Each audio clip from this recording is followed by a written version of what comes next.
The first thing I noticed when I pulled up to the community pavilion that afternoon was the banner strung across the entrance. "Welcome, neighbors," in glittery letters that sparkled in the warm Texas sunlight.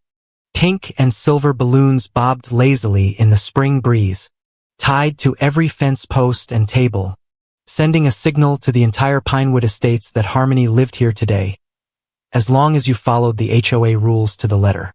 I parked my car at the curb, slid out, and smoothed my sundress, forcing myself into the role everyone expected.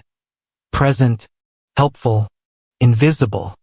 I'd spent 3 weekends sewing that massive custom banner. They were all admiring and crafting the centerpieces from my own garden flowers, but nobody needed to know that.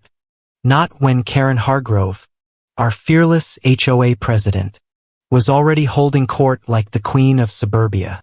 Inside the pavilion, the air buzzed with laughter and the clink of plastic cups. Pastel tablecloths transformed the space into something straight out of a lifestyle magazine. The smell of grilled burgers and fresh-cut grass mixed with the faint chemical tang of Karen's favorite, approved bug spray.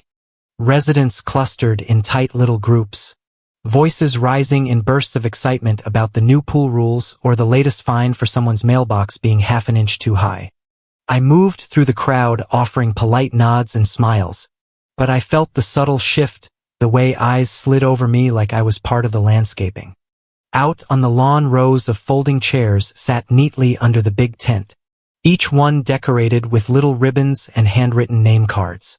My eyes scanned the rows, the Hargroves, the Johnsons, the Parkers until the last seat. No card for me. Every board member accounted for. Every longtime resident had a spot. But for Elena Vargas? Nothing. "You don't mind standing, right?" A neighbor's voice brushed my ear, casual as if she were commenting on the weather. "You're always moving around anyway, setting things up. You don't like to sit still." I smiled politely, jaw tight. The words landed like another one of Karen's violation notices, small, sharp, sinking deep. It wasn't just about the chair. It was the assumption that I existed to serve, not to belong. I'd paid the same dues, mowed the same grass to the exact 2-inch standard, and still they saw me as the free labor who kept the events running. Later I spotted a lone folding chair leaning against the fence. Relief trickled in. At least I could claim this tiny comfort. I reached for it, balancing a plate of cookies I'd baked in my other hand. But before I could set it down, one of Karen's board friends appeared. "Oh, perfect," she chirped, snatching the chair and whisking it toward the VIP section under the canopy. "We need one more for the board members." The scrape of metal on concrete echoed in my ears. I froze, cookies still in hand, smile frozen in place. She didn't even glance at me. Around us a few guests chuckled, that uncomfortable laugh people use when they know something's wrong but won't step in. No one said a word, not even the couple who'd begged me to help plan this picnic because, "You're so good at these things, Elena." The chair was planted firmly at the head table, draped with the nicest linens next to Karen and her husband Brad. They sat comfortably, plates piled high, while I remained standing, balancing cookies and swallowing the familiar burn of being erased again. In every HOA event, I thought bitterly, I'm the one left standing, literally and figuratively. I forced a small laugh and whispered, "It's fine," to the sympathetic antitype who shot me a pitying look. But inside the words pulsed louder. Fine today. Not forever. I had just set the cookies down when Karen's voice cut across the lawn like a freshly sharpened fine notice. "Don't bother giving her a chair," she announced loud enough for the whole tent to hear.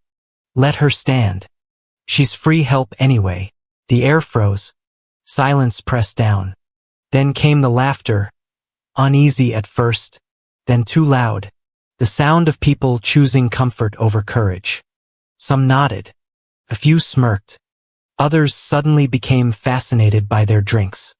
Heat flushed my cheeks, but I gripped the tray of lemonade I'd mixed earlier, refusing to let it shake. The clinking ice sounded like hammers in the sudden quiet. every detail magnified. The way Brad leaned back with his arm around Karen, his smirk wide, the way neighbors avoided my eyes. I straightened, lifted my chin, and locked my silence into place. Not weakness, calculation. I would not give them the satisfaction of seeing me crumble. Every insult, every stolen chair, every smirk was another receipt in the ledger I'd been keeping since the day Karen slapped me with that first bogus fine for unapproved garden colors. One day the account would be settled. The picnic rolled on, music blaring again, laughter bubbling as if nothing had happened. But for me nothing was the same. I stood off to the side watching the balloons sway above the fence line. The glittery banner shimmered in the afternoon light, the one I'd spent hours stitching, now credited to the HOA board's vision. Guests clapped along with the games, trading stories, but I drifted into memory. How many times had I been given this role? The reliable volunteer, the extra set of hands who lifted boxes, arranged tables, and cleaned spills without ever being acknowledged. Always the invisible thread holding everything together. Never the bright ribbon at the front. I watched the lemonade glasses lined neatly on the serving table, their yellow glow catching the sun. Even something as simple as lemonade can deliver justice when the time is right, I told myself. I carried trays, cleared plates, smiled at neighbors who barely remembered my name beyond the lady who fixes things. Every step felt rehearsed, like I was performing in a play written by Karen Hargrove. Yet beneath the performance something shifted. In that moment I realized silence could be my sharpest weapon. Not rage. Not tears. Silence. The arrogance in Karen's voice, the indifference in Brad's eyes, together they built the imbalance that hung heavy over the pavilion. But imbalance can tilt.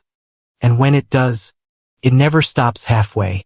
As the sun lowered and shadows stretched across the lawn, I placed another tray of drinks on the table.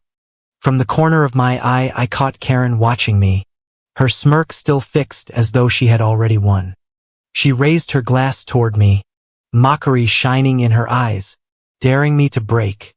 I held her gaze and smiled, slow, deliberate, controlled. My lips barely moved as I whispered so only I could hear. You just lit a fire you can't put out. The words seared through me not as despair but as promise. The day was far from over. And neither was I. The laughter from Karen's cruel remark still hung in the air like the smell of her overpriced bug spray when silence finally returned. No one had spoken up, not a single board member, not even the couple whose kids I'd watched during last year's holiday event. Everyone had smiled, shifted in their seats, or hidden behind a drink. I stood in the middle of it all holding a tray of glasses as though I were the hired caterer instead of a dues-paying homeowner. My chest tightened but I steadied my breathing, refusing to give Karen the victory of seeing me unravel. I reminded myself almost like a mantra. Strong people don't always need loud voices. Sometimes their silence becomes thunder. That thought grounded me as the MC clapped her hands and called everyone to gather for lunch.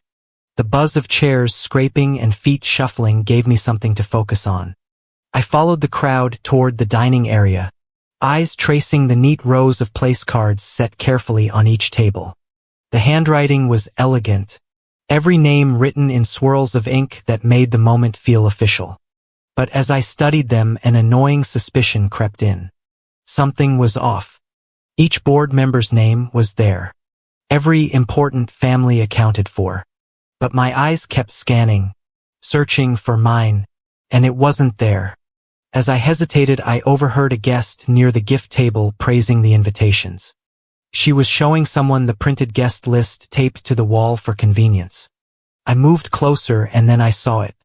My name was not under residence. Instead, I was listed as volunteer staff. For a moment I couldn't breathe. The letters blurred as though the ink itself mocked me. A woman beside me leaned over, reading it too, and whispered with a sympathetic shrug, "Oh, so you're just here to help." Her voice wasn't cruel, just careless, but it landed just the same. I stepped back, heat rushing up my neck. I didn't correct her. I didn't say anything. I simply memorized the slight, etching it into the record I was keeping in my mind. Later, as the MC stood with a microphone to thank the key contributors to the Spring Fling, she listed their names one by one. Mine was skipped. Deliberately or not, the sting was the same. The audience applauded. The board members smiled, and I clapped too, as if applauding my own erasure. Inside I recalled a line from a community meeting last year. The way people list you on a program tells you exactly how they value you. I knew this wasn't oversight. This was intention. When it was time to sit for lunch, the tables filled quickly. Laughter and chatter rolled across the lawn, everyone taking their places. I scanned again, looking for any sign of where I belonged. Finally, at the very back, I found a card with my name. It wasn't with the board or even near the longtime residents. My seat was tucked beside the trash and recycling station, close to where the catering staff moved in and out. I stood frozen for a beat, staring at it. The card looked almost apologetic, sitting there alone. A neighbor brushed past, glancing at me with a shrug. It's fine, right? You're always flexible. Flexible? That word stuck in my mind, echoing louder with each repetition. It was the neighborhood's favorite way to excuse my erasure. Flexible enough to sit anywhere, to do anything, to never complain. I lowered myself into the chair. Each time the trash bin lid opened, a draft of air swept over me, carrying the sour tang of discarded plates and the awkward clatter of bottles. The contrast between my corner and the laughter at the head table was brutal. Karen sat there dominating the conversation, telling jokes about those rule breakers who think they can plant whatever color flowers they want, gesturing like a woman in absolute command. Every time she glanced my way, her smirk deepened. She thought seating me by the trash was proof she had won. But as I sipped my water slow and deliberate, I thought, they can place me by the trash, but they will never throw away my worth. And the meal stretched on. Plates clattered. Kids giggled. The chatter grew louder. Around me, gossip spilled in low voices. Unaware, I could hear every word. She really does look like part of the catering team, one woman murmured. I thought she was, another replied. My jaw clenched. My hand tightened around my fork until my knuckles ached. But I didn't interrupt. I didn't lash out. I swallowed the sting like bitter medicine, letting it settle in my stomach, turning into something else. Sometimes survival isn't about fighting back immediately. Sometimes it's about storing every insult until the right moment to release them. Karen raised her voice for a toast, the glass in her hand catching the light. She looked straight at me as though daring me to react, chuckling under her breath. I lifted my glass too, returning her gaze without blinking. My lips curved into a calm smile, but inside I whispered, "Your arrogance will choke you one day." The meal ended slowly with clinking silverware and the scrape of chairs across the concrete. But the unease from earlier still lingered in my chest. People moved toward the pavilion for the next part of the celebration. Storytelling time. The MC, cheerful as ever, encouraged guests to share memories of past spring flings. Funny stories, warm anecdotes. It was meant to be lighthearted, but the mood felt heavy to me. I sat near the back, half hidden behind an arrangement of my own centerpieces, listening as voices rose one after another. Neighbors laughed about last year's pool party. Board members reminisced about how smoothly everything runs when everyone follows the rules. I noticed the way their eyes flickered toward me, then quickly away, as though my presence unsettled the rhythm. I folded my hands, feeling the sting creep back up. When people tell stories, they rewrite history, I thought, and sometimes in their retelling they erase the ones they don't want remembered. It wasn't just that my voice hadn't been invited. It was the way the whole pavilion seemed aligned to ensure I stayed quiet. The microphone drifted from hand to hand, laughter filling the space as people offered their tales. It reached the row where I sat, hovered for a moment, and then moved on without pause. I leaned forward slightly, my lips parting as if to speak, but the moment was gone before I could even take a breath. Karen noticed. I saw it in the quick flick of her eyes, the way her hand tightened around her glass. She could have stopped it. She could have said, "Wait, let Elena speak too." She did half the work, but she didn't. She sipped her drink. I fixed elsewhere, letting the silence swallow me whole. The ache that hit me wasn't from Brad's earlier cruelty. It was deeper, because this time it came from the woman who was supposed to represent all of us. For a second our eyes locked. I searched her face for something, an apology, a defense, any hint that she still saw me as a neighbor, but she looked away. Betrayal doesn't always come from enemies, I reminded myself. Sometimes it's the silence of those who should protect the community most. The stories continued, the pavilion roaring with laughter, but all I could hear was the hollow thud of my own heartbeat. When the time came for the cake, everyone gathered around the long table, phones raised, ready to capture the moment. The cake was beautiful, covered in pastel frosting with names piped across the top in neat cursive. Each board member, each key volunteer who had supposedly helped plan had a place of honor on the sugar canvas. Except me. Where my name should have been was nothing, just a blank space as if I had never existed. Guests clapped, voices overlapping in excitement, their eyes flicking briefly toward me then back to the cake. A relative chuckled lightly, trying to cover the awkwardness. Maybe they just ran out of space. The excuse was flimsy. Everyone knew it. I forced my lips into a smile, the kind that stretches tight but never reaches the eyes. Inside, though, the truth seared me. This wasn't forgetfulness. This was deliberate. Another layer in the pattern of erasure. They want to make me invisible, I thought, steadying my breath. But I will not disappear quietly. I studied every detail. The shimmer of the frosting, the way the board names curled proudly across the cake. Each missing letter of mine burned like fire, engraving itself into memory. As the candles were prepared, I drifted further back out of the circle of light cast by phones. I thought about something I'd once read in the HOA newsletter. Respect is one of the greatest expressions of community. Without respect, even neighbors begin to feel like strangers. That's what today was teaching me. I looked at the faces around the table glowing under the candles and felt the distance grow.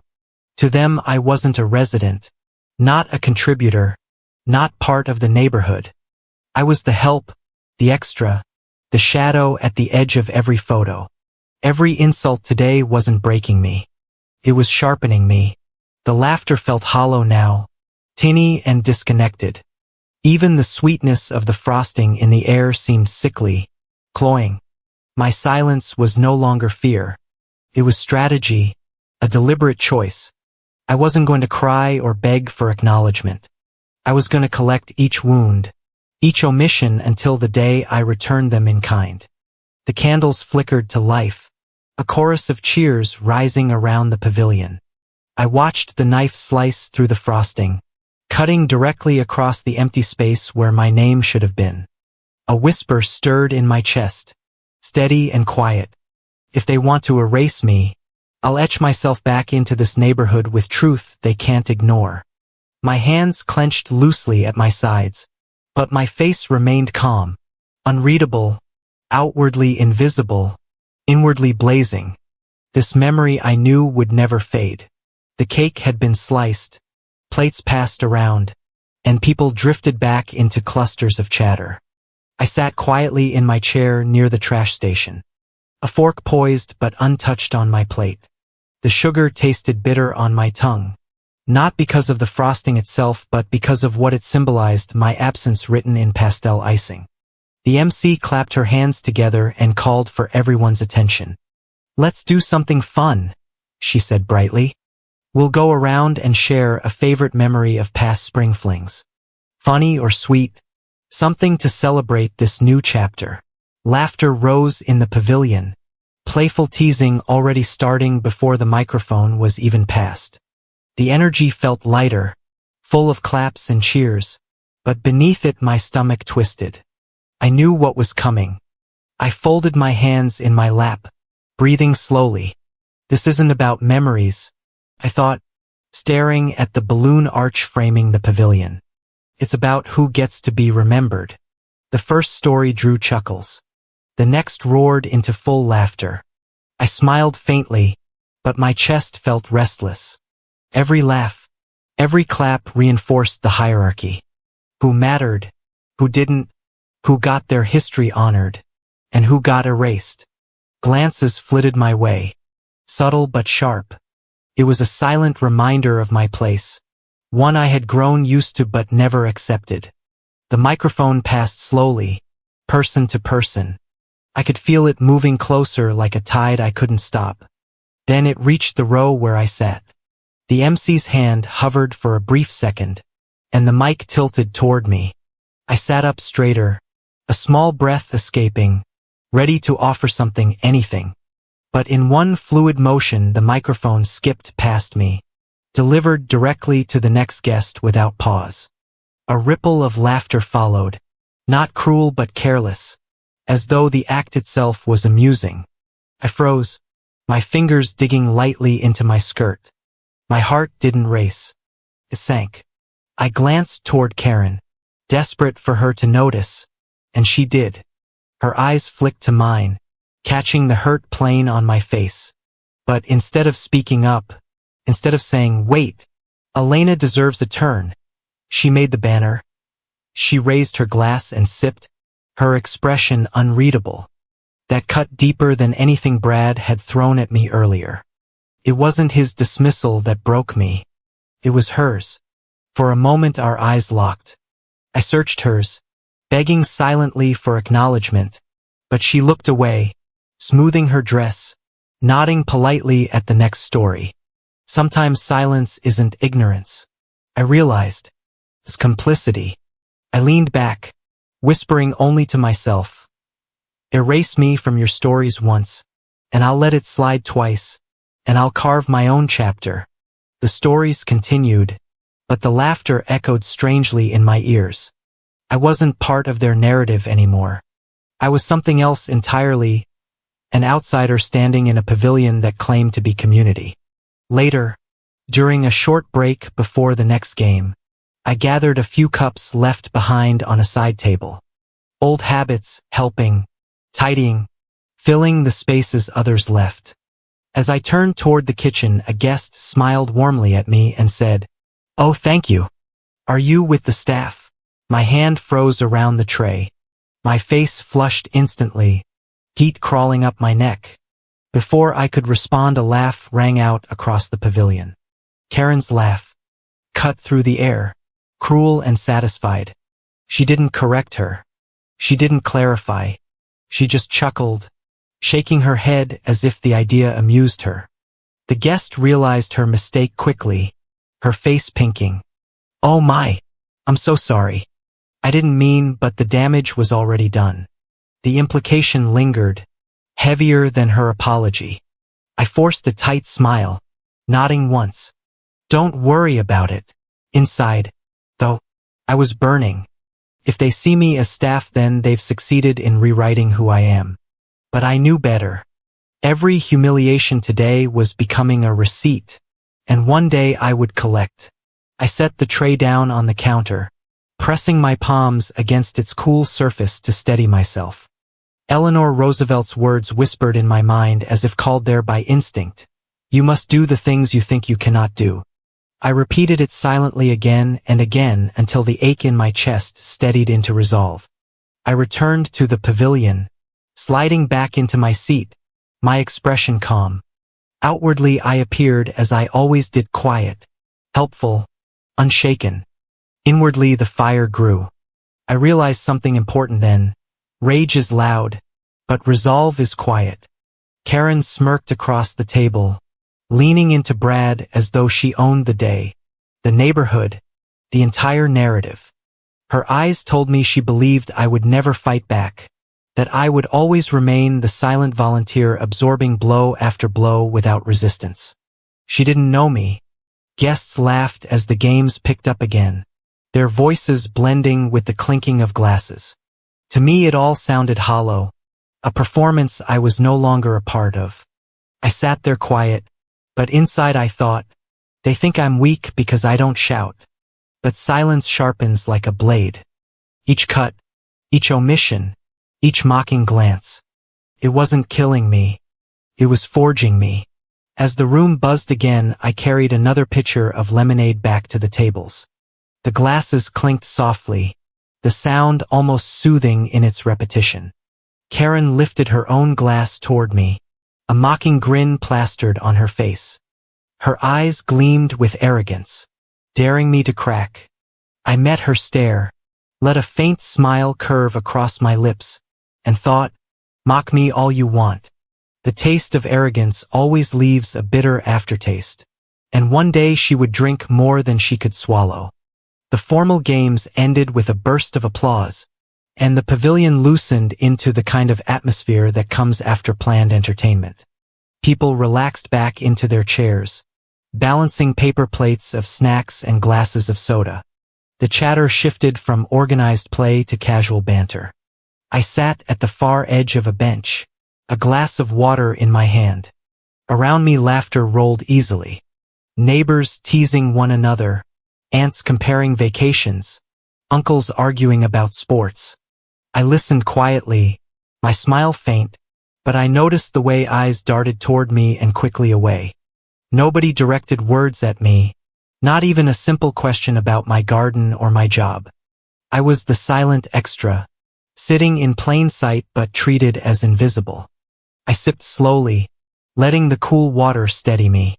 Silence is often mistaken for weakness, I thought, but today mine will be sharper than their rules.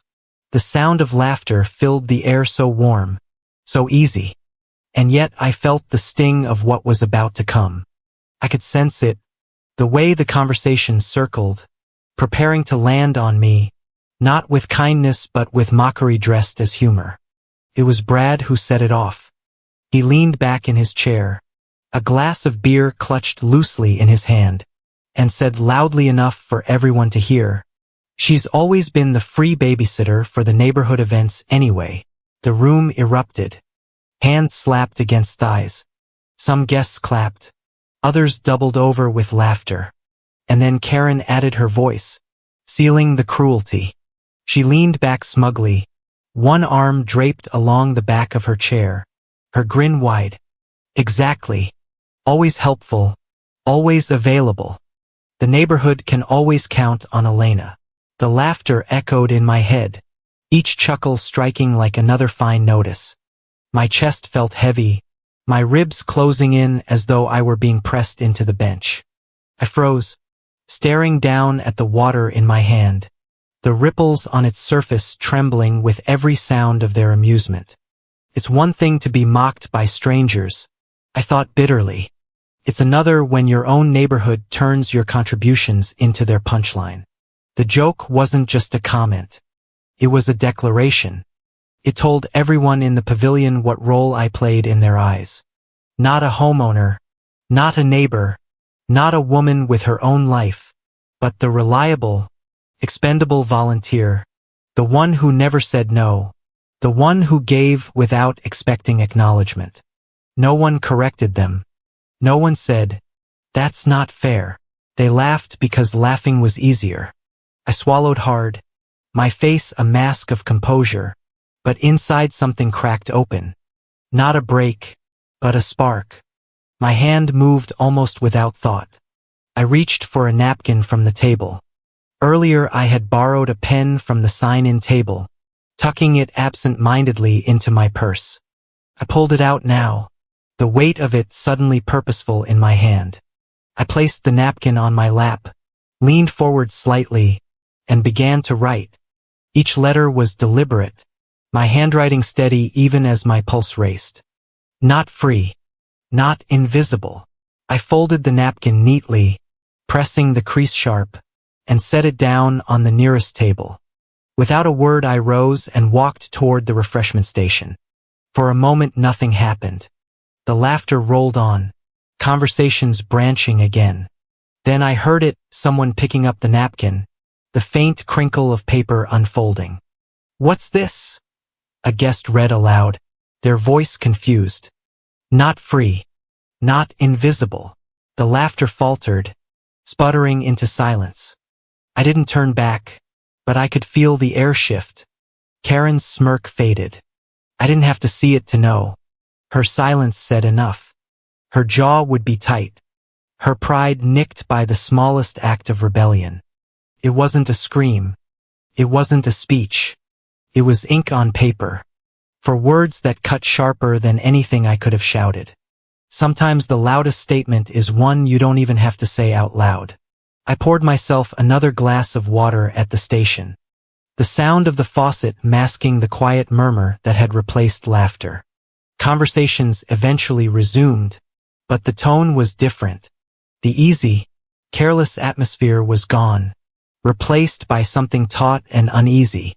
Words tumbled out softer. Glances darted nervously as though everyone was suddenly aware of the invisible fault lines running through the neighborhood. I felt it in the air, attention like static before a storm. Some eyes lingered on me with a flicker of respect, others with discomfort, as though they weren't sure whether to scorn or admire what I had done. Karen avoided me altogether.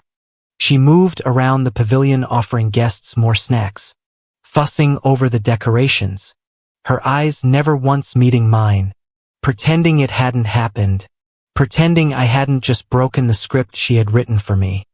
That napkin wasn't just ink, I told myself as I leaned against the counter, sipping my water. It was my first scar cut into their narrative of me. I could hear the whispers, the shuffling of feet, the nervous laughter that didn't land as easily now.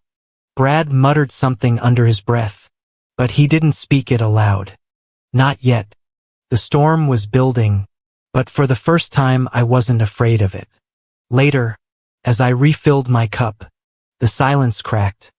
Karen raised her voice. Her tone stretched into something that sounded like humor but carried a sharp edge. "Some people forget their place, don't they?" The words hung in the air, coated in a smile but sharp as glass underneath.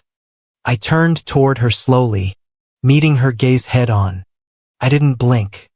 I didn't drop my eyes. I let my silence answer for me, stronger than any retort. "You want a war of words," I thought. "I'll fight mine with silence sharper than steel." For the first time all day, I saw something flicker across her face that wasn't smug satisfaction. It was irritation, maybe even the faintest threat of doubt. And that was enough. The pavilion buzzed with anticipation as the guests migrated toward the decorated table stacked with brightly wrapped community gift bags and pastel donation boxes. The banner overhead sagged slightly under the weight of tape and helium balloons, but no one noticed. Their attention was locked on Karen, glowing in the center of the head table, framed like the star of the show. Brad sat beside her, arms stretched across the back of her chair, his presence swelling to fill the space. I found a spot at the edge of the crowd, half shadowed by a tall potted plant. From where I sat I could see every smile, every admiring glance cast at them. I pressed my hands together in my lap, my pulse steady but my stomach tight. I knew with the same certainty one knows a storm is coming when the air grows heavy that something was waiting for me in this moment. People chatted warmly, offering congratulations on another flawless event. Jokes about next year's stricter rules. Comments about how perfect everything looked. Their voices rose and fell in a rhythm that excluded me without effort. The laughter didn't need to mention my name for me to feel the weight of absence pressing down. Even in joy there's cruelty when someone is deliberately overlooked, I thought, watching the first gift bag being passed into Karen's hands. I braced myself. This humiliation, I knew, would cut closer to the bone. As the second donation was opened, a handmade quilt for the community center, a familiar presence slid onto the chair beside me. "Mrs. Ortiz," my late mother's old friend and the only other resident who had ever questioned Karen's fines, leaned closer. She spoke so softly the pavilion's hum almost swallowed her words. "Don't let them erase you," she whispered. I turned my head, startled, but her gaze was steady, unwavering. "You have a place here, no matter how they try to deny it." The words were a lifeline, tossed into deep waters I hadn't realized I was drowning in. My throat tightened, not with tears but with the sudden clarity of being seen. It was strange how sometimes the people tied to you by neighborhood could look past you as though you were nothing, and then a near stranger could hold you steady with just a sentence. I breathed in slowly, letting her words settle in me like anchors. I managed to nod, my lips tightening into something between gratitude and resolve. For the first time that day, I felt less like I was being swept along and more like I had my feet under me. I wasn't just enduring anymore. I was preparing. The next gift came wrapped in soft tissue, folded neatly inside a large box. Karen pulled it free with a little gasp, holding up the custom banner I had sewn, the very one now hanging outside. Before I could even draw a breath, Brad's voice cut across the applause. "I picked this out myself," he said proudly, his grin flashing toward the guests. The room erupted in claps and compliments. "How thoughtful," one neighbor exclaimed. "So perfect for the community," another cooed. No one looked at me. I felt the air leave my lungs in a rush. My stomach tightened until it ached. The betrayal hitting me harder than the cheap jokes, harder than the skipped microphone, harder than being seated by the trash. This was my work, my time, my care. And in a second it was erased. Mrs. Ortiz's eyes flicked to mine knowingly, as if reminding me of her earlier words. "Don't let them erase you." I sat back in my chair, my nails digging into my palm until I nearly broke the skin. "They can take my credit," I thought, forcing my breath to steady. "But they can't take the truth from my memory. And truth has a way of surfacing." I didn't speak up. Not yet. My silence wasn't surrender. It was strategy. One by one the gifts dwindled, the pile shrinking until only scraps of tissue and ribbons remained. The pavilion still buzzed, but I no longer felt the sting of invisibility like an open wound. Instead I felt the steady, sharpening edge of resolve. Every stolen credit is another nail in the coffin of their arrogance. I sat straighter, watching Karen bask in applause she hadn't earned. I wasn't angry at the banner being claimed. It was just one more item in the stack of evidence I was building against them line by line. I lifted my glass and took a slow sip of water, forcing my composure to remain calm. If Karen looked at me, I wanted her to see not a broken resident, but one who hadn't cracked. A memory surfaced then, words I had read years ago on a community bulletin board. Martin Luther King Jr.'s voice had been quoted. "Our lives begin to end the day we become silent about things that matter." I repeated it silently. I could not stay silent forever. But when I finally spoke, I wanted it to cut so deeply it left scars. This was the calm before the storm. A deliberate pause. A choice to wait. The last of the wrapping paper was cleared. The crowd beginning to rise from their seats. Karen leaned toward Brad, her mouth close to his ear, but her words pitched just loud enough for me to catch. "She should be grateful she even got invited," she muttered. I felt the words hit like a strike across my back. But this time I didn't flinch. I lifted my chin, keeping my eyes locked forward, my pulse steady. "Gratitude is not what I owe you," I thought, my breath cold in my chest. "Justice is." For the first time, I didn't feel like retaliation was just a possibility. It was inevitable. The gifts had been opened, wrapping paper piled high like colorful mountains in the corner. Guests stretched their legs and drifted back outside where the late afternoon sun draped the lawn in golden light. The MC clapped her hands, her voice bright. "All right, time for some fun again. Neighborhood games. Who's ready?" Excitement rippled through the crowd. Laughter swelled as baskets of props were brought out. Beanbag tosses, relay races, notepads for guessing baby names? Wait, no. Community trivia. The energy seemed light, playful, exactly what the event should have been. But I felt myself shrink once more toward the sidelines. I sat near the edge of the patio, folding my hands in my lap, deciding whether to step forward or simply observe. As guests paired up for a race, Karen's voice cut through the cheer. "Don't expect her to play," she boomed. "She's always too busy cleaning up after everyone." Laughter followed like a reflex, a ripple moving through the crowd. A few faces faltered, eyes flicking toward me with discomfort, but no one challenged her. I smiled thinly, biting the inside of my cheek. Every joke is another mask hiding their cruelty, I thought. This is how they justified their treatment of me, turning my erasure into comedy. The games continued. People stumbled and laughed, snapping pictures, cheering one another on. I sat still, the laughter bouncing off me, but my silence no longer felt like surrender. While the races unfolded, I noticed the tables sagging with used cups and empty plates. Out of instinct, I stood and began gathering them. Balancing stacks in my arms, I moved between conversations unnoticed, the hum of the crowd washing over me. As I reached for another cup, I spotted Mr. Patel, a guest with a camera hanging from his neck. He was filming the games, catching smiles, recording memories. His lens turned toward me briefly, and he captured the image of me clearing tables, my head bent to the task. To him, it must have looked like a candid moment of helpfulness. He smiled, nodded at me, and returned to filming the beanbag toss. I didn't realize until later that someone else had taken that clip and uploaded it instantly to the neighborhood group chat. Phones buzzed across the lawn as the video spread. The caption read, "Always the helper, never the guest." The ripple of laughter that followed was sharper than before. I caught the whispers, the pointed glances toward me as I carried another tray inside. "She really does look like staff," someone said plainly. The words struck me, though I kept my face calm. My hands burned against the plastic cups, the weight heavier than it should have been.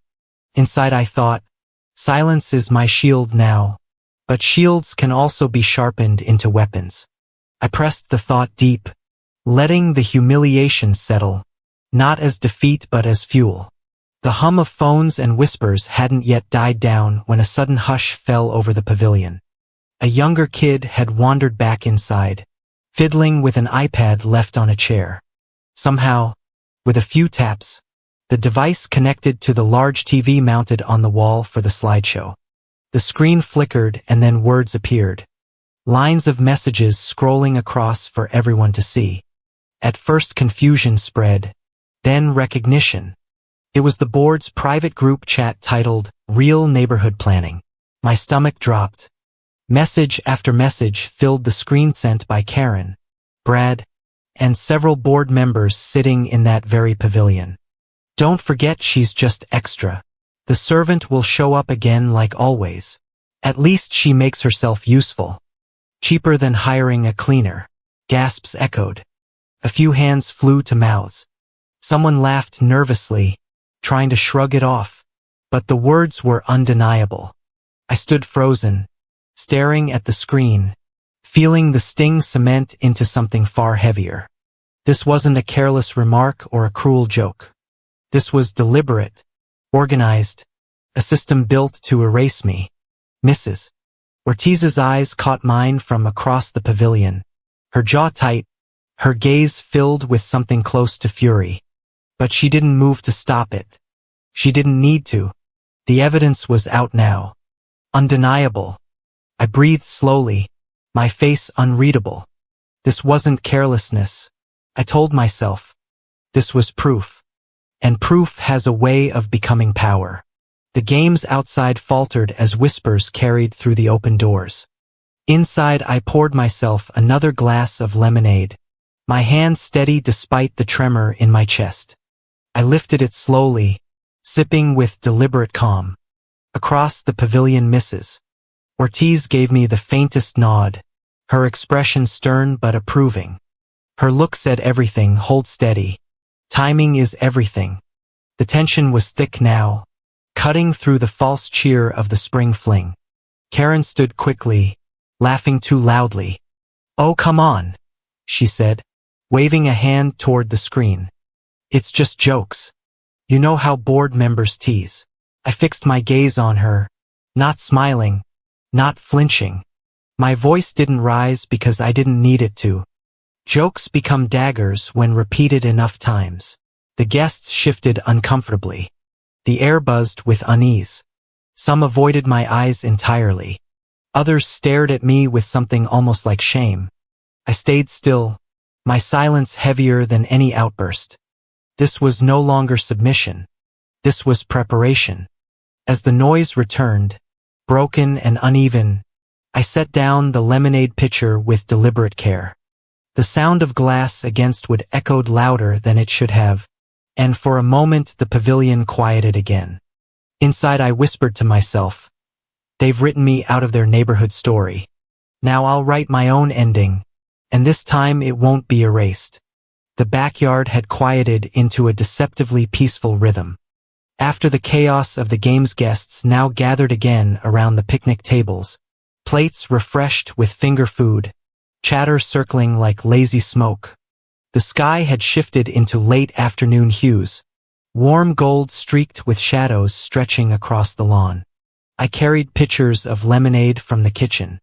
My movements slow, deliberate, measured. Each pour into a glass was steady, my hand unshaken, though inside the storm I had been holding back churned. Karen was at the center of it all as usual, surrounded by a circle of board members. Her laughter cut loud through the buzz. Brad smiling at her side, her eyes darting around to keep the mood afloat. She leaned back in her chair, smug as though the group chat humiliation hadn't even happened. Sometimes justice comes quietly, I thought as I set a fresh pitcher on the table like water poured into a glass. No fanfare, no drumbeat. Across the lawn, Mrs. Ortiz caught my eye. She didn't speak, but her gaze was steady, watchful. She knew something was about to shift. The scene looked calm, almost festive, but I felt it vibrating beneath the surface. Tension wound so tight it was ready to snap. "Hey!" Karen's voice boomed across the tables, cutting through the clinking of silverware. "Bring me one of those. Free help." The laughter that followed was thin, tired even. Some guests glanced at me uncomfortably, as if even they had grown weary of the cruelty. Still no one stopped her. I lifted the tray of glasses, walking toward her with a smile that was steady and deliberate. My eyes locked on hers as I handed her the glass. She grinned, leaning back, performing dominance for the crowd. She lifted it high, gulping dramatically as if toasting her own power. Then it happened. She coughed once, then again harder. Her face flushed crimson as her hand flew to her throat. The lemon wedge caught in the straw had lodged just enough to send her sputtering. Gasps shot through the tables. Chairs scraped back as people stood, some rushing forward, others frozen. Karen pounded her chest, eyes bulging, spitting lemonade onto the tablecloth. The laughter evaporated instantly, replaced by uneasy silence. I didn't move. I stood calmly, one hand resting on the tray, my gaze fixed, cold but unflinching. Arrogance always chokes on itself eventually, I thought, steady as the storm broke around me. She recovered after long, tense moments, her cough rattling the silence as she grabbed napkins and wiped at her blouse, the fabric soaked and stained. Her smug grin was gone, replaced by a thin mask of embarrassment. The guests shifted awkwardly, some murmuring, others staring at the ground. I stepped closer, my voice clear and sharp though I didn't raise it. Funny how the throat closes when the mouth is too full of lies about who really keeps this neighborhood running. The words dropped like stones into the silence. A collective gasp rippled through the crowd. Heads turned. Eyes widened. Glances darted nervously between me and Karen. She froze, the napkin in her hand trembling just slightly, her jaw tight. For once she had no words. I didn't flinch. I didn't need to. The calm in my tone cut deeper than any shout could have. Mrs. Ortiz, watching from her seat, gave the faintest nod, pride glinting in her eyes. She had been waiting for this moment too, for me to shift from silent target to deliberate avenger. Even the wind seemed to still for a heartbeat, the air heavy with what had just been spoken aloud.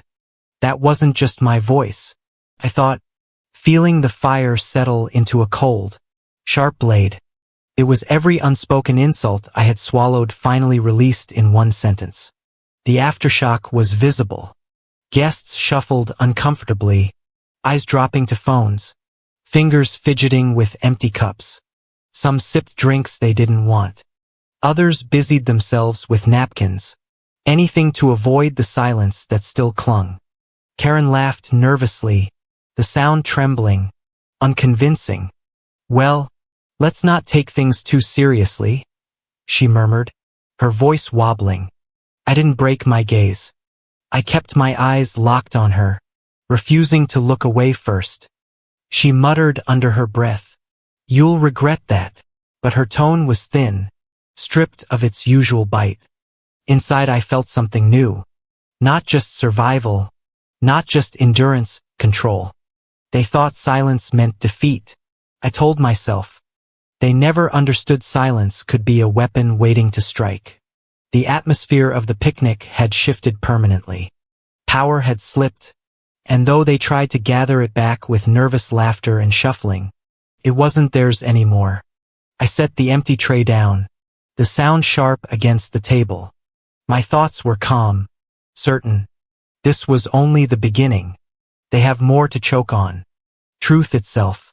The guests sat frozen, eyes heavy with what had just unfolded. The balance of the neighborhood shifted forever. And I knew this reckoning wasn't finished. It had only just begun. The yard still smelled of lemonade and spilled soda. When we returned inside the pavilion, the air had shifted after Karen's choking fit and my words that followed. It clung to people's faces, an unease no one could quite shake off. Yet they tried. Chairs scraped against the floor. Cushions were plumped. Conversations forced themselves back into existence like a fire rekindled with damp wood. I sat on a chair near the corner, my hands folded calmly in my lap. My heartbeat was steady, my face composed. Karen had settled back at the head table, her bravado slowly returning. She laughed too loudly at someone's joke, gesturing as if to prove she was still in command. Brad hovered beside her, fussing with napkins and glasses, her smile a shield trying to patch holes in the facade. Around the pavilion, people pulled out their phones and iPads. Photos from earlier games were being shared, filters slapped on, captions written. The glow of screens filled the space, faces lit by devices rather than sunlight. The tension lingered, buzzing like electricity in the walls. Everyone was waiting, though no one admitted it, to see if I would cause more trouble. But I didn't have to cause anything. Their arrogance was enough to undo them. I sat quietly, my glass untouched, my gaze steady. They don't realize I don't have to expose them. They will expose themselves. It happened in the way accidents do. Unexpected, unstoppable. A little kid picked up an iPad from a side table. Too young to know better, he began swiping, tapping, laughing at the silly photos he found. Somehow, with a few more taps, the device connected to the flat-screen TV mounted on the wall. The pavilion shifted instantly as the screen flickered to life. At first it was just a splash of bright color. Then lines of text scrolled up, bold and undeniable. The title of the chat glared across the wall, Real Neighborhood Planning. My heart sank. Message after message filled the screen, one after another, each line more cutting than the last. The servant showed up again, Don't forget she's just extra. At least she makes herself useful. Saves us from paying someone. The air left the pavilion in a single gasp. Some people covered their mouths. Others exchanged frantic glances. A few laughed nervously, trying to pretend it was nothing but bored humor. Karen shot up from her seat, rushing toward the TV, fumbling with the iPad to disconnect it. "Okay, that's enough," she barked, her voice too sharp, too defensive. But it was too late. Everyone had seen. The damage was done. I sat still, my face unreadable. Inside I felt the shift. Humiliation solidifying into evidence. Cruelty finally made visible. I thought I didn't need to expose them. They exposed themselves. Truth always finds the light. Mrs. Ortiz caught my eye across the pavilion. She gave me the faintest nod, a confirmation that I wasn't imagining it. What had been whispered behind my back was now carved into the air in front of everyone. The silence was unbearable. A guest, desperate to fill it, pulled out his phone. "Here, let's look at some photos from earlier," he said, trying to restore cheer. He connected his device to the same TV. A stream of images appeared. Neighbors laughing during games. Kids running across the lawn. Karen cutting the cake. Then one picture froze on the screen. A group shot. Everyone gathered in front of the banner outside. Applause went up. "That's a good one," someone said, but my stomach dropped. I wasn't in it. The raw memory of the photo was still fresh. I remembered standing on the edge, holding a plate, smiling faintly, even though no one had noticed me. Yet here, projected for all to see, I was gone, cropped out as if I had never been there. Murmurs spread. "That doesn't look right. Wasn't she standing there?" I didn't move. My throat tightened, but I refused to speak. The humiliation burned deeper than any insult had.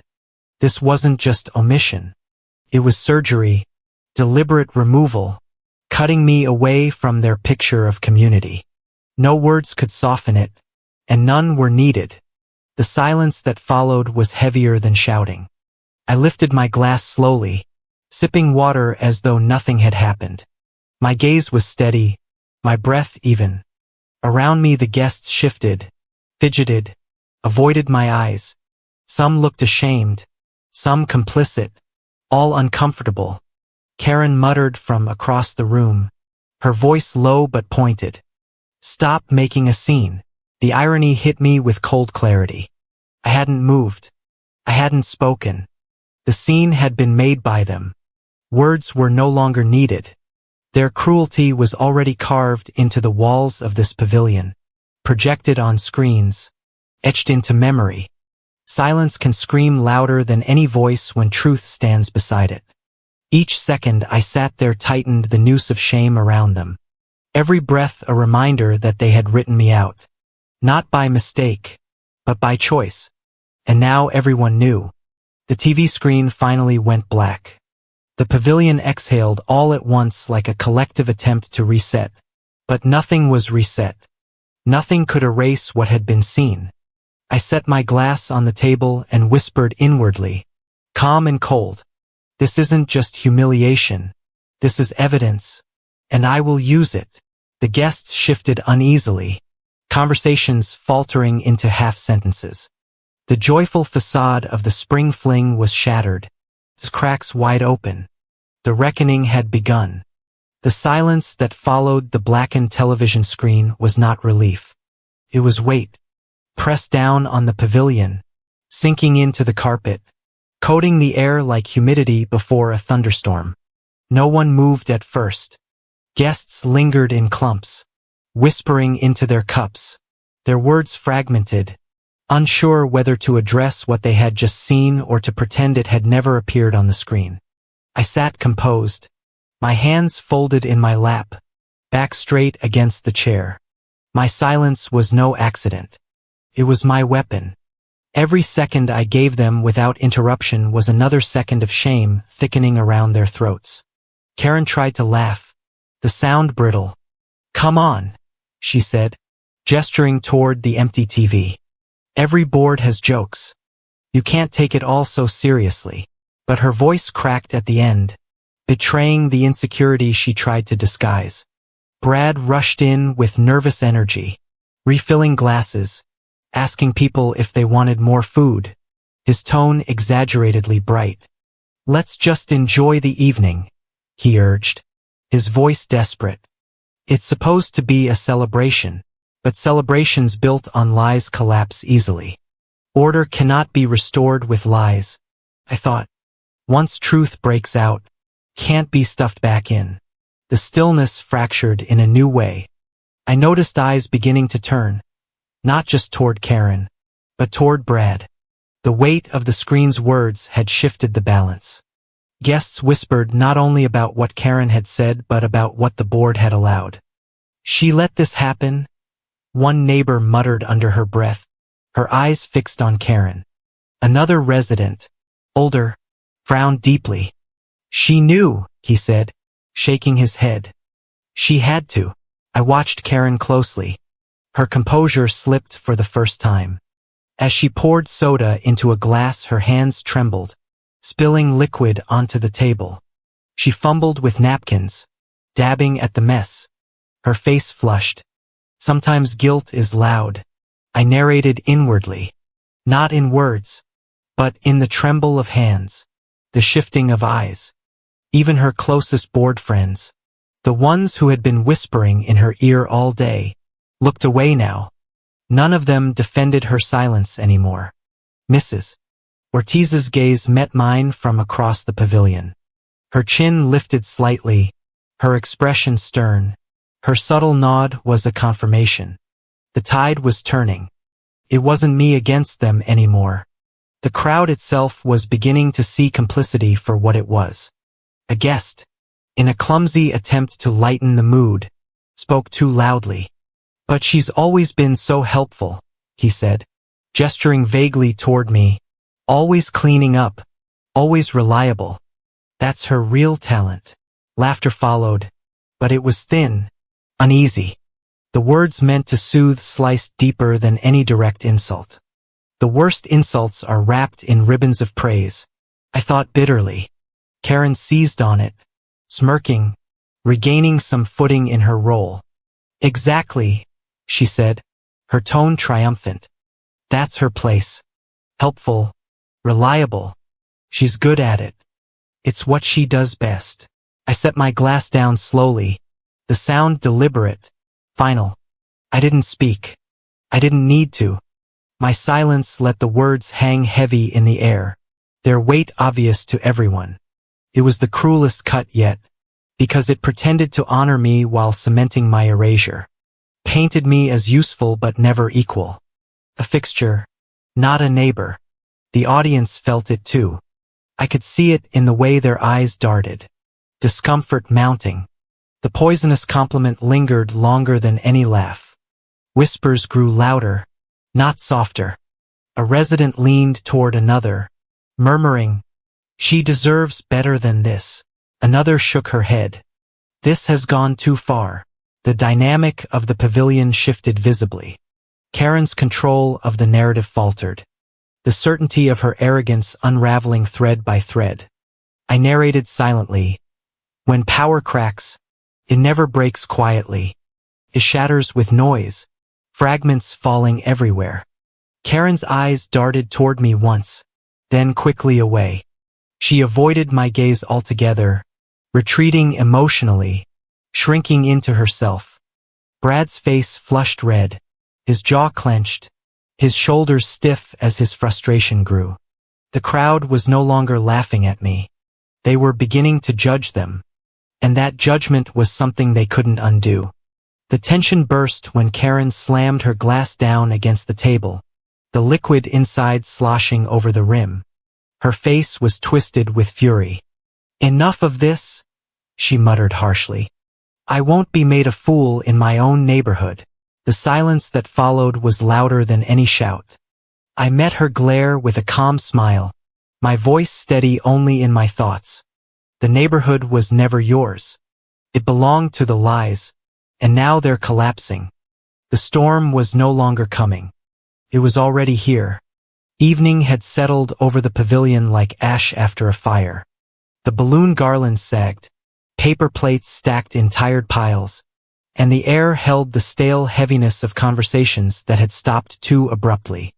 Guests were pulling on jackets, gathering purses, corralling children.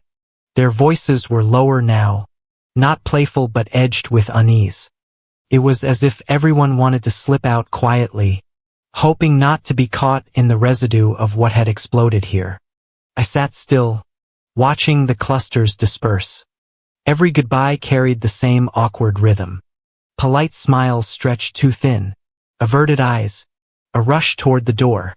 No one lingered for another round of chatter. They couldn't leave fast enough. In the corner Karen sulked, a drink abandoned at her side. Her pride was a raw wound. She couldn't stop pressing, her smirk gone, replaced by silence. She was pretending in her way that nothing had happened, that this was still her event, her celebration, her narrative. When truth breaks loose, I thought, people scatter like ashes. Nobody wants to be caught in the smoke. I felt my mind sharpen in that moment. I could stay. I could swallow it again. Or I could walk away. I knew the choice. The front entrance was crowded with goodbyes. Jackets were slipped on, hugs exchanged. Karen stood at the door, embracing residents one after another, her voice carefully warm, her arms wrapping fully around each guest. The gestures looked practiced, like a president performing the final act of a play. When she reached me, her arms barely brushed my shoulders. It was a hug only by definition cold, mechanical, her hands light as though contact with me might stain her. The contrast was brutal. She had just kissed Mrs. Ortiz on the cheek, squeezed Mr. Patel's hands, clung to her best friend on the board. For me it was emptiness. I heard the silence behind me as others noticed. Some glanced at each other, discomfort flickering across their faces. The warmth she reserved for others was denied to me completely. It wasn't the lack of warmth that stung, I narrated to myself. It was the clarity, her silence. Her coldness spoke louder than any insult. I looked at her then, really looked.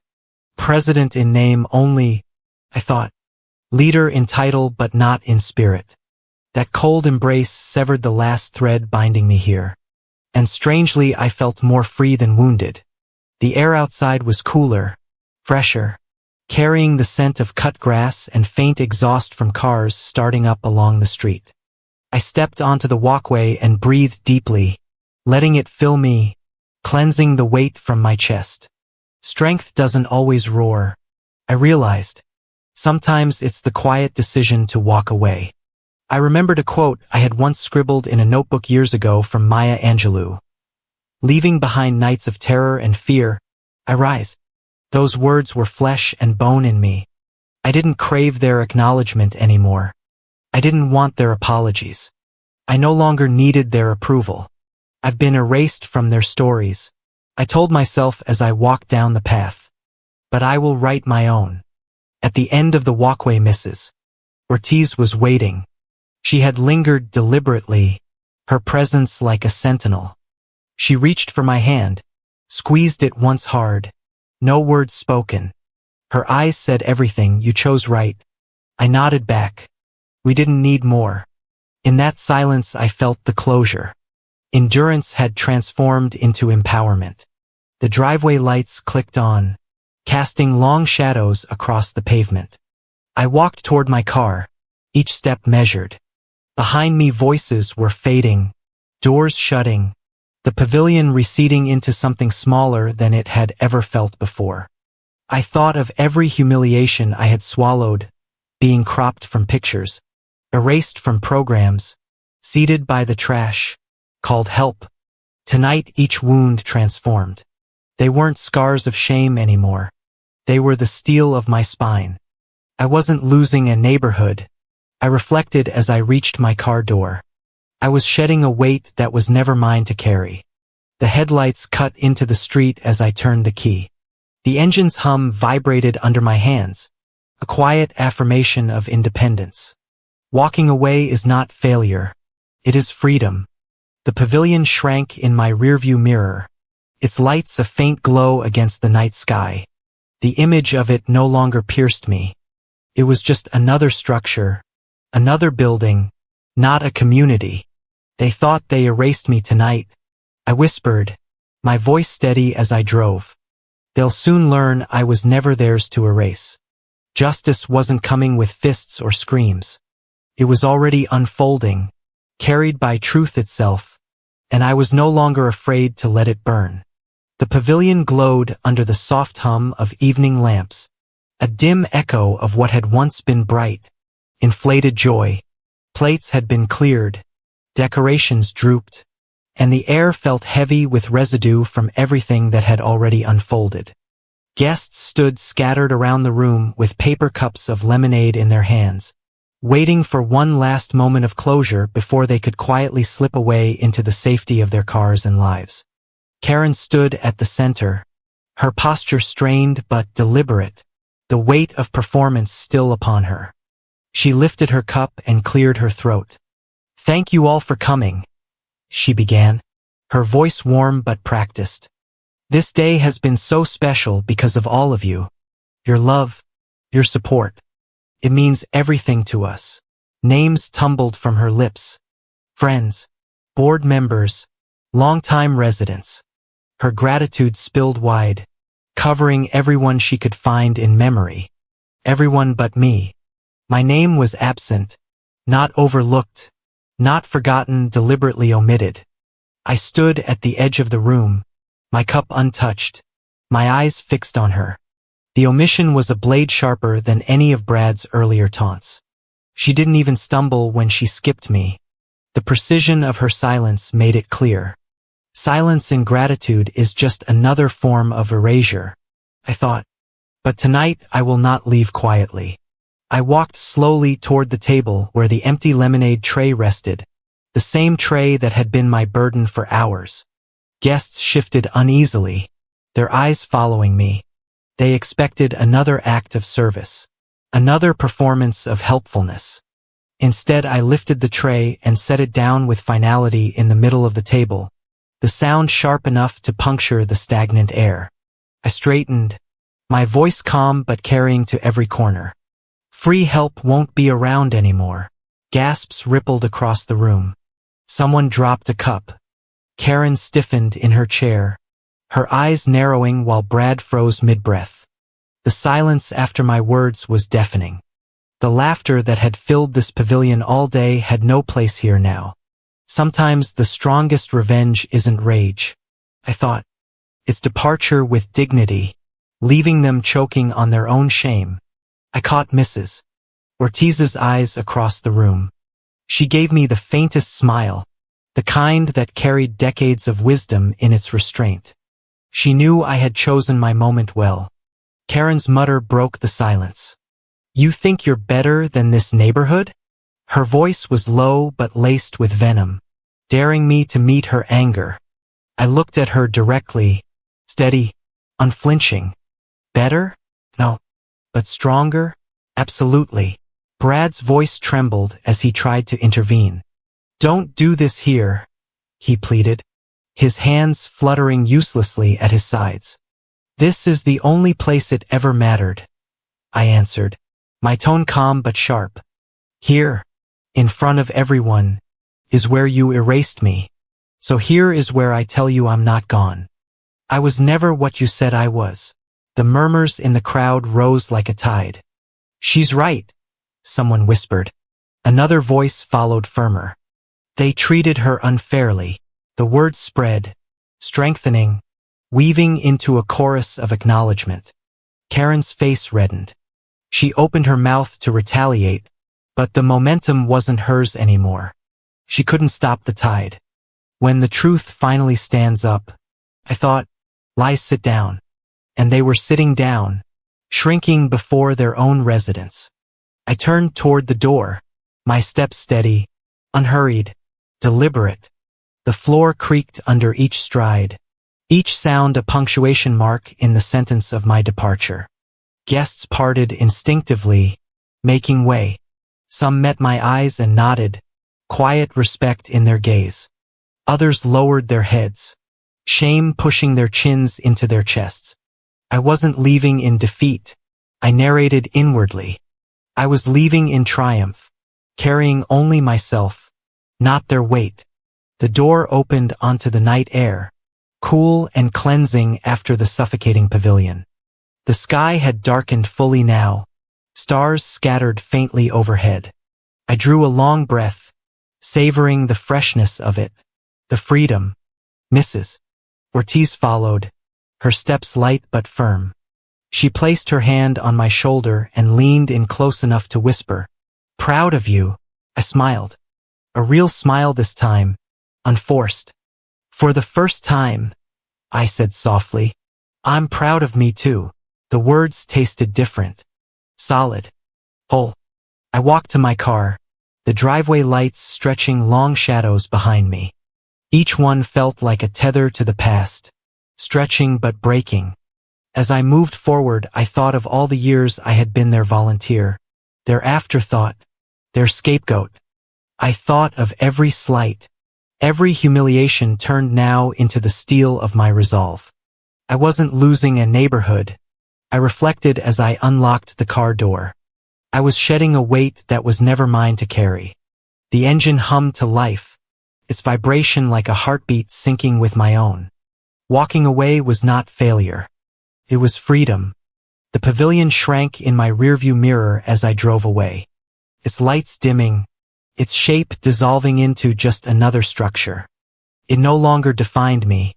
They erased me tonight, I whispered, my hands steady on the wheel. But in truth I erased them from me.